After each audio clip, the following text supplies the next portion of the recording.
신약성경 에베소서 2장 14절에서 18절까지 말씀, 신약 311페이지에 있습니다. 에베소서 2장 14절에서 18절까지 말씀입니다. 다 같이 하나님의 말씀을 받들어 읽겠습니다. 그는 우리의 화평이신지라 둘로 하나를 만드사 원수된 것 곧 중간에 막힌 담을 자기 육체로 하시고 법조문으로 된 계명의 율법을 폐하셨으니 이는 이 둘로 자기 안에서 한 새 사람을 지어 화평하게 하시고 또 십자가로 이 둘을 한 몸으로 하나님과 화목하게 하려 하심이라. 원수된 것을 십자가로 소멸하시고 또 오셔서 먼 데 있는 너희에게 평안을 전하시고 가까운 데 있는 자들에게 평안을 전하셨으니 이는 그로 말미암아 우리 둘이 한 성령 안에서 아버지께 나아감을 얻게 하려 하심이라. 아멘. 지난 주일 예배의 설교 제목이 하나 된 교회였습니다. 그래서 설교 중에 우리가 살펴본 내용 중에는 교회가 우리에게 얼마나 큰 축복인지, 그리고 교회를 통해 우리에게 주신 하나님의 은혜가 얼마나 크고 넘치는지, 그래서 교회를 사람들의 모임으로만 생각해서는 안 되고, 그래서 쉽게 마음에 안 든다고 해서, 자기 마음에 들지 않는다고 해서 이리저리 쉽게 옮겨 다니면 안 된다, 이런 이야기들을 설교 중간에 언급한 적이 있습니다. 그런데 오후 예배 설교에서는 물론 유튜브에는 올라가 있지 않지만 그리스도의 선지자직에 대해서 살펴보면서 그 중간에 신앙 양심의 자유, 그리스도인의 신앙 양심의 자유에 대해서 잠깐 다루었었는데요.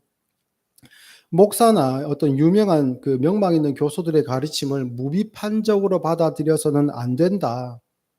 신앙 양심의 자유를 그것은 스스로 포기하는 일이다.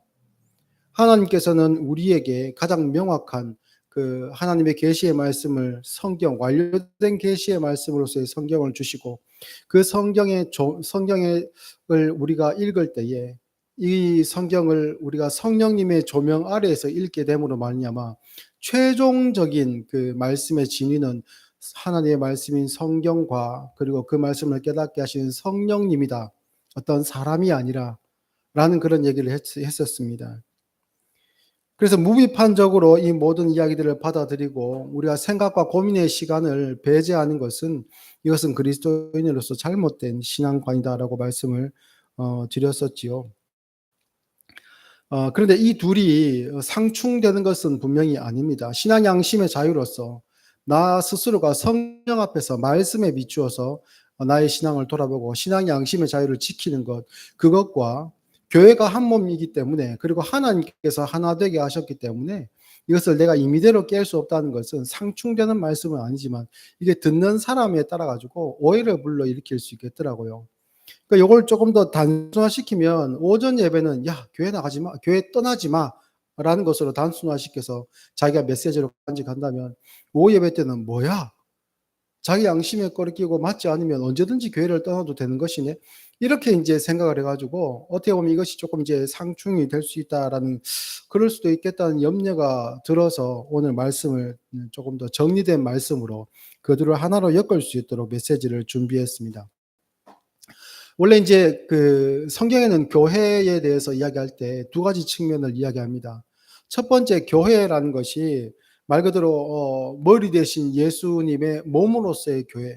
그래서 이 교회는 시간에 얽매이지 않습니다. 예전을 살았던, 예수님 이전에 있었던 하나님의 백성들, 아브라함의 믿음의 자손들, 그들로부터 시작해서 예수님 시대를 살았던 사람들과 그 이후로 살고 있는 우리와 우리의 미래 다음 세대들까지 모든 세대를 합쳐서 하나로 엮는 것이 바로 교회입니다. 그런 교회를 이야기할 때 보통 신학적으로는 불가견적 교회라고 표현합니다. 눈에 보이지 않는 하나님의 구원의 테두리 안에 들어있는 하나의 교회를 이야기하는 것이고요. 그리고 이제 다른 그 서신서들을 이렇게 읽다 보면 뭐 에베소 교회, 뭐 데살로니가 교회, 고린도 교회 이런 식으로 명칭이 들어가지 않습니까? 그래서 거기는 지역명들이나 교회 이름들이 들어갑니다. 그것을 가견적 교회 또는 지역 교회라고 이제 이야기를 합니다. 그래서 이게 둘은 분명히 구분을 할 수 있어야 됩니다. 이 두 표현을 구분하지 못하게 되면 교권주의에 빠질 수도 있고요. 이 교권주의가 뭐냐면 교회가 결정했는데 당신들이 거부할 수 있느냐? 따라와라라는 교권주의에 빠질 수도 있고, 또한 이것을 반대적으로 또 해석했을 때는 불건전한 무교회주의에 빠질 수도 있습니다. 물론 무교회주의를 주창했던 사람들 중에 신앙의 정결함을 이제 되찾고자 하기 위해서 기존 교회가 복음에서 떠났다 하여서, 그것이 이제 겉으로 볼 때 무교회처럼 보이지만 진리를 쫓아 사는 사람들의 이야기가 부분적으로 있긴 했습니다.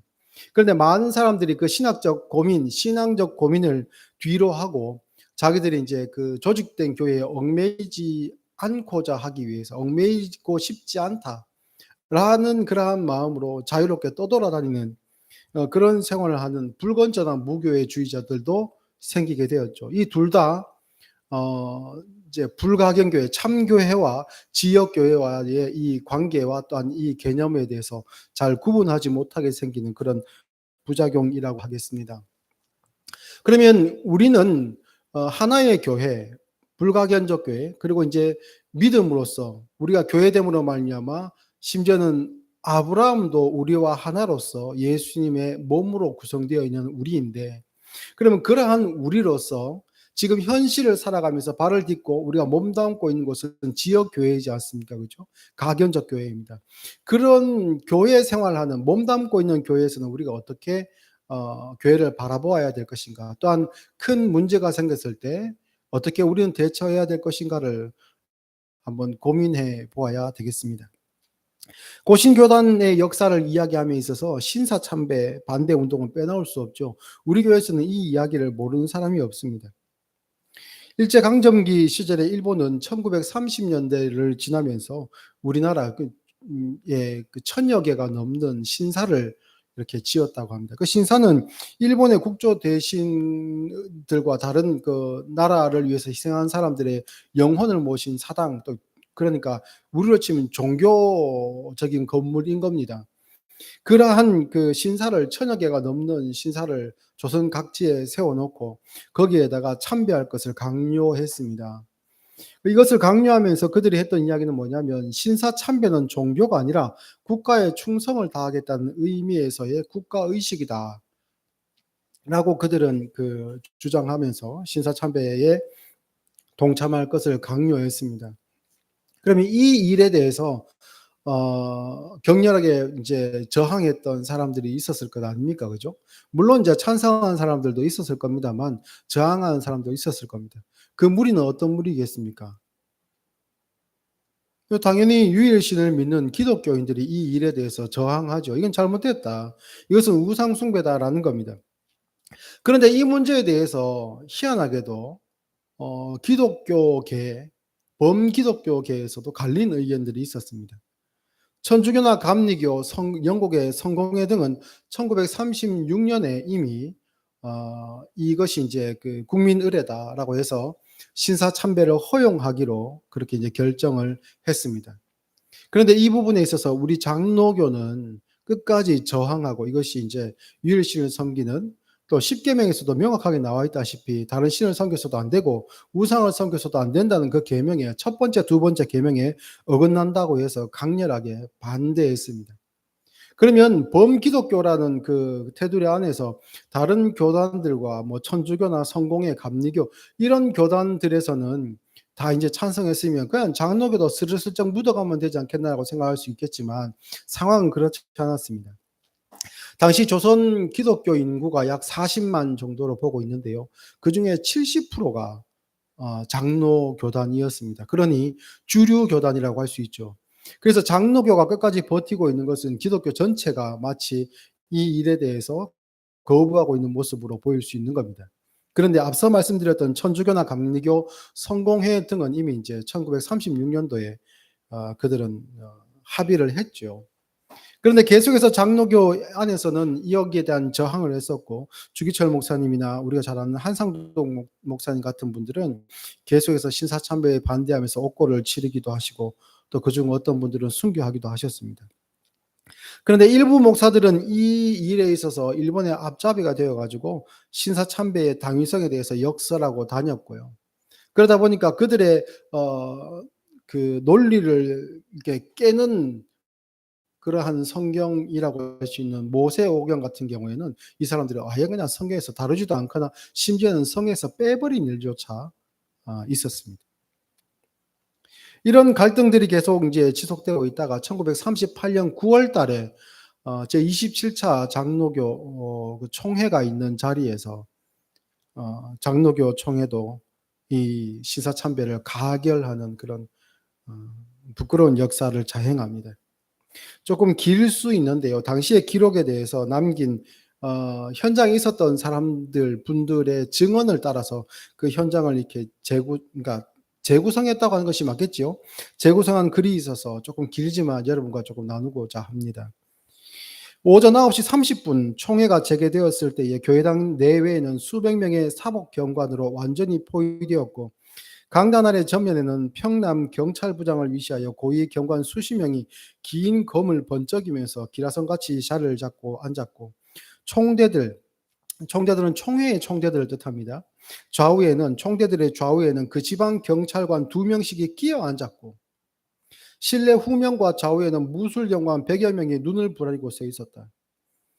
그 살벌한 분위기는 마치 전쟁터를 방불케 하였다. 주기철 목사, 이기선 목사, 김선두 목사 등 신사참배를 적극 반대하는 유력한 교회 지도자들은 사전에 모두 구금되었고 저들의 압력에 어쩔 수 없이 끌려온 27개 노회, 대표 목사 88명, 장로 88명, 선교사 30명, 합계 206명이 넋을 잃고 앉아 있을 때에 10시 50분 이미 조작된 각본대로 평양, 평서, 안주 3노회 연합 대표, 평양 노회장 박응률 목사의 신사참배의 결의 및 성명서 발표에 긴급 제안이 있었고 박익년 목사와 기린섭 목사의 동의와 제청이 있었다. 총회장 홍택기 목사는 전신을 떨며 이 안건이 가하면 예라고 대답하십시오라고 물었다. 이때에 제안자와 동의 제청자의 10명 미만이 떨리는 목소리로 예라고 대답했고 그들 외에 전원은 침묵을 지켰다. 그 침묵은 신사참배의 부당성을 표시한 것으로밖에 보여지지 않았으므로 수백 경광들은 일제히 일어나서 일대 위협을 표시했다. 당황한 총회장은 불을 묻지 않고 그냥 만장일치의 가격을 선언했다. 이때 이런 사태가 있을 것을 예상한 선교회는 약속해 두었던 대로 방위랑 선교사를 선두로 2, 3명의 선교사들이 회장의 불법 선포에 항의하는 한편 신사참배의 부당성을 주장하려 하였으나 경찰관의 강력한 제재로 발언이 막히자 선교사 30명 전원은 차례로 기립하여 불법이요 항의합니다라고 외쳤다. 봉천호의 소속 헌트 선교사는 무술경관의 제지를 뿌리치고 불법에 대한 항의를 외치다가 그들에게 붙들려 옥외로 축출당하기까지 하였다. 이러한 설안 속에 총회 서기는 신사는 종교가 아니며 기독교 교리에도 어긋나지 않는 애국적 국가의식이기에 설생에서 국민정신 총동원에 적극 참여하여 한국 시민으로서 정성을 다해달라는 성명서를 낭독하였고 평양 기독교 친목회 회원 심익현 목사는 총회원 신사참배 즉시 실행을 특청하였다. 동일 12시에 그날 12시에 부회장 김길창 목사의 안내로 전국 노회장 23명이 총회를 대표하여 평양 신사에 참배함으로써 장로교회마저 그들의 불법 강요에 굴하고 말았다. 이게 그날 총회에 있었던 이야기들을 재구성한 여러 사람들의 증언을 토대로 가장 객관적으로 증언한 그러한 내용입니다. 어떤 사람들은 일제의 신사 참배를 강압에 의해 어쩔 수 없는 결정이라고 이야기하는 변명하는 사람도 있지만요. 사실 그렇지 않습니다. 예배 중에 나중에 일어나는 일이지만 예배 중에 일왕에 대한 충성심을 다지는 노래를 예배 중에 하기도 하고 일본으로 성지순례를 교인들이 가기도 하고 국방 헌금에 앞장서기도 하고 심지어는 1942년도에는 장로교 총회의 이름으로 전투기까지 헌납을 했습니다. 그리고 그 전투기에 이름을 붙였는데요. 조선장로교호라고 이름을 붙여가지고 그 전투기를 헌납을 했습니다. 그 사진이 아마 남아있는 걸로 제가 기억을 하고 있는데요. 먼저 신사참배를 가기로 했던 감리교는 한술 더 뜹니다. 장로교가 한 대를 했다고. 그래서 세 대를 예, 일본에다가 전투기를 헌납합니다. 그리고 그 일본에다가 헌납한 전투기에다 이름을 짓습니다. 뭐라고 지었겠습니까? 감리교단호라고 이름 지어 가지고 세 대나 일본에다가 헌납했죠. 뭐 국가 권력에 충성하는 것이 순종하는 것이 기독교의 뭐 교리다라고 이야기하는 사람도 있는데요. 그렇지 않습니다. 모든 국가라고 해서 위로부터 오는 권력에 무조건 순응해야 된다는 것은 기독교의 교리를 잘못 알고 있는 겁니다. 의와 불의를 구분할 수 있어야 됩니다. 당시 일본 제국주의는 어땠습니까? 동아시아의 맹주가 되어서 서양에 대항하겠다라고 명분은 그렇게 세웠지만 수많은 사람들을 학살했습니다. 잔인한 방법으로. 그들을 수탈하고 침략하고 자기들의 배를 불리기 위해서 아주 탐욕스러운 일들을 많이 했었지요. 그 일에 교회가 동참한다고요? 그건 잘못된 겁니다. 어떠한 변명을 한다 할지라도 일제강점기 말에 있었던 교회의 모습은 변명을 할 수 없는 그러한 배교의 길이었습니다. 그러다가 1945년 해방이 되었죠. 그리고 이 문제를 해결하기 위해서 많은 시도가 있었지만 이미 교단의 주류가 되어 있었던 사람들의 방해로 그러한 해결하기 위한 시도들은 무산됩니다. 오히려 이 부분들을 언급한 사람들이 불편하니까 교단에서 쫓아내어 버렸지요. 그 이후로 지금까지 산발적인 해결을 위한 노력들이 있었지만 완전히 해결하지 못했습니다. 아마 이 문제 때문인지 알 수는 없지만서도 한국의 보수 기독교가 친일 성향을 가진 것은 아마도 이 신사참배 문제가 수십 년의 시간을 지나왔지만 아직 현재 진행형이 아닌가. 아직 현재 진행형이 아닌가. 그런 생각을 해봅니다. 이러한 역사를 가장 최근에 겪어온 한국 교회인데 그러면 이제 교회는 그리스도의 몸이요 하나다라는 말씀을 우리가 생각해 보겠습니다.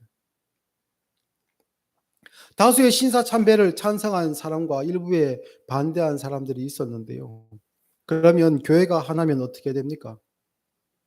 예, 싸움을 중재를 해야 됩니까? 어떻게 해서든 그 관점을 하나로 묶고 서로 조금씩 양보해 가지고 타협점을 보는 것이 맞습니까? 아닙니다. 이것은 명백하게 잘못된 것이고 한 몸으로서 우리가 지금 한 몸됨을 이루지 못해 갖고 갈려 있는 것이 아니고요. 문제는 뭐냐면 에베소서 1장 10절에 있는 말씀처럼 하늘에 있는 것이나 땅에 있는 것이나 다 그리스도 안에서 통일되게 하려 하심이라라는 그 말씀처럼 이들은 교회를 떠난 겁니다. 한 몸됨을 깨고 그리스도를 통해 한 몸됨을 깨고 뛰쳐나간 것입니다. 그 한 몸됨에서 벗어난 것이지 벗어난 사람들을 하나 되기 위해서 쫓아가는 것은 다시 그리스도를 버리는 행위가 되거든요. 그래서 교회가 하나 되기 위해서는 무엇이 맞는지를 명백하게 이야기해야 되고 집 나간 그들이 돌아올 수 있도록 그들을 위해서 우리는 애써야 되고 때로는 책망하기도 하고 권면하기도 하고 위로하고 격려해 줘야 되는 것이 맞지요. 교회라는 것은 무조건 그 세력을 모으고 자기의 세력을 세상적인 관점으로 자랑하는 것이 교회가 아닙니다. 교회는 그리스도를 통해서 바뀐 세계관, 다른 세계를 살아가는 사람들의 모임인 것이지요. 바울이 에베소 교회에 편지를 하는 것도 마찬가지입니다. 원래 이 에베소 교회는 이방 땅에 있던 교회 아닙니까? 근데 그들이 복음을 받아들임으로 하나님의 백성, 하늘나라 시민이 되었습니다. 에베소에 살고는 있지만 그들은 다른 세계에 속한 사람이 되었다는 겁니다. 그러니 이전의 습관, 이전의 관습은 버려야지요. 이전의 세계관들은 내려놓아야죠. 이제는 그리스도로 말미암아 우리가 하나가 되었으니 그리스도 안에 속한 나라인 하나님의 나라의 백성으로서의 삶을 살아가야 되는 겁니다. 그래서 그리스도인의 평화, 그리스도인의 하나됨이라는 것은 서로 다투지 않고 사이좋게만 지내는 것을 뜻하지 않습니다. 하나님 쪽에 있는 사람들이 그렇지 않은 사람과 손을 잡고 하나님 쪽으로 함께 나아가는 것을 평화라고 하고 그것을 하나됨이라고 이야기합니다. 물론 이것은 믿음 없는 사람의 눈으로 볼 때는 어떻게 보면 너무 저 사람들은 편협하다. 너무 고집이 세다라고 할 수 있겠지만 우리의 기준이 명확하기 때문에 이렇게 하는 것입니다. 우리의 기준은 계시의 말씀인 성경과 그 말씀을 깨닫게 하시는 성령님의 음성이기 때문에 어쩔 수 없습니다. 그것은 진리의 말씀, 변하지 않는 겁니다. 열왕기하 5장에 보면 아람 왕의 군대 장관 나아만이 나옵니다. 나아만은 군인으로서는 아주 이제 능력 있고 출중한 사람이었고 왕의 전폭적인 신뢰를 받는 사람이었지만 그에 큰 단점이 있었죠. 그는 나병 환자라는 것이었습니다. 그런데 이 나만의 집에 그 유대인 소녀가 하나가 끌려왔었는데 그가 하는 이야기가 그겁니다. 우리나라에 가면 사마리아에 가면 아주 능력 있는 선지자가 있는데 그에게 우리 주인님의 병을 보여주면 아주 손쉽게 낫게 할 수 있습니다. 그래서 지푸라기라도 잡고 싶은 심정으로 나아만은 아람 왕의 편지를 받아들고 이제 이스라엘을 방문하게 됩니다. 왕의 편지를 가지고 이제 나의 병을 낫게 해 주십시오라고 이제 부탁하러 갔으면 조금 더 이제 이 이스라엘 왕은 아람 왕의 편지를 받아보고는 더 이제 신중하게 더 애써서 더 이 일을 잘 해결하려고 하지 않겠습니까? 그래서 왕의 이름을 이 나아만은 이제 들고 가는 겁니다. 그 권위와 그 힘을 들고 가는 것이죠. 그런데 이거 큰일 났다. 이스라엘 왕 같은 경우에 이거 낫지 못할 병을 낫게 해달라고 왔으니까 아마 이것을 핑계로 해서 우리를 침략하려고 하는 것이 아닌가라고 해서 이 이스라엘 왕이 이제 머리를 싸매고 눕습니다. 근데 이 이야기를 들은 엘리야가 이제 보내라, 나에게 보내라라고 엘리사가 이야기를 하죠. 그때 엘리사는 나아만을 만나주지도 않습니다. 나아만은 왕의 편지까지 들고 왔는데 이 엘리사는 만나주지도 않고 자기 사환을 통해서 말만 전하지요. 저 강에 가가지고 몸을 7번 담갔다가 나와라. 그러면 깨끗하게 될 것이다. 그 이야기를 들은 나아만이 어떻게 합니까? 노합니다. 왜요? 자기는 왕의 편지까지 들고 있고 나 스스로만 하더라도 내가 수틀리면 우리 왕을 이제 좀 쿡쿡 찔러가지고 이스라엘을 칩시다라고 하면 칠 수도 있는데 감히 나한테 이렇게 대해? 좀 이제 선지자라는 사람이 나와가지고 나를 보고 뭐 머리에 손을 얹거나 약을 발라준다거나 종교적인 행위를 하고 그렇게 정성껏 해야 될 건데 뭐? 저 요단강에 가가지고 몸을 7번 씻으라고? 이게 말이 되냐? 라고 아주 노하지요. 그런데 위풍당당한 이 나만이 이 엘리사 앞에서 완전히 자존심이 구겨진 겁니다. 그런데 그때에 나만의 종이 이야기하죠. 아니 더 어려운 거 시켜도 할 건데 이거 못하겠습니까? 수월한 건데. 그래서 해봅니다. 7번 단 것. 그런데 깨끗하게 낫게 되죠. 그리고 자기 고향으로 감사함을 표현하고 자기 고향으로 나아만 돌아갑니다. 여기서 하나 알 수 있는 게 있죠. 이쪽 세계와 저쪽 세계는 완전히 다른 겁니다. 나아만은 자기 세계에서 최고죠. 왕 다음입니다. 실권자입니다. 그러니까 심지어는 이스라엘 왕조차도 이 나만을 두려워하고 아람을 두려워하고 있죠. 그러면 우리식의 사고로 보면, 그러니까 나만식의 사고로 보면 이 이스라엘 사람들과 선지자는 자기 앞에 껌뻑 죽어야 됩니다. 그런데 그렇게 하지 않다라는 거. 그렇게 하지 않는 사람이 있더라. 전혀 다른 세계와 다른 가치와 판단 기준을 가지고 사는 그 엘리사라는 선지자가 있었고 그를 통해서 나아만이 눈을 뜨게 됩니다. 나만이 엘리사를 끄집고 자기 이제 영향권 안으로 끌고 와서 그 사람을 도구처럼 사용해서 자기 병을 낫게 한 것이 아니라 엘리사가 손을 내밀어서 나만을 엘리사의 세계로 끌어들인 것이죠. 그렇게 교회는 하나가 됩니다. 그런데 세상 사람들은 어떤 생각을 합니까? 나만 병을 고치기 전에 나만처럼 생각하죠. 저 사람들 별것 없어 보이는데 나는 이만큼 뛰어난 사람인데 감히 내한테 이렇게 대접을 해? 내가 우리 회사에 가면 어떤 직급을 가져 있고 내가 우리 학교에 가면 어떤 위치에 있는데 내가 속한 사회와 집단에서는 내가 어떤 대우를 받는데 어? 자기들이 얼마나 잘났으면 잘났다고 날 이렇게 취급도 안 해주고 대우도 안 해줘. 세상 사람들은 그렇게 생각할 수 있습니다. 그러나 그가 예수님을 만나게 되고 예수님의 십자가 아래에서, 믿음 안에서 예수님의 십자가 아래에서 나의 피를 대신하여 나의 죄로 인하여 십자가에 달린 예수님을 믿음의 눈으로 보게 된다면 과연 그가 이전처럼 교회에서 큰 소리 칠 수 있을까요? 그렇게 못하죠. 그래서 교회는 예수님을 통해서 하나가 되는 겁니다.